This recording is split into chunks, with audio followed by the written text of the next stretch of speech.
রামবাজার থেকে যুক্ত আসছি। ওই আমটা দেখতে পাচ্ছেন, এটা 35 টাকা বলছে, তারা দেয়নি, 35 টাকা। দাম কেমন আছে ছোট ভাই? ভালো আছে আলহামদুলিল্লাহ। দাম ভালো আছে।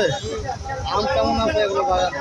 আম এখনো মোটামুটি দাঁড়াবে গাড়ি। আলহামদুলিল্লাহ, বাগানে অনেক দাম পাচ্ছে। তো আপনারা ভিডিওটি লাইক, কমেন্ট এবং শেয়ার দেন। আমি সুপার বাজার থেকে আপনাদের সাথে যুক্ত ছিলাম। দেখাতাম, এই হলো অবস্থা।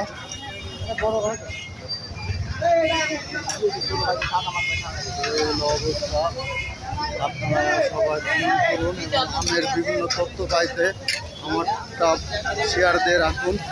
পরবর্তীতে আমি আপনাদের অবশ্যই জানাবো আর কি আমের আপডেট। তো আজকের ভিডিওটি এই পর্যন্তই। আসসালামু আলাইকুম।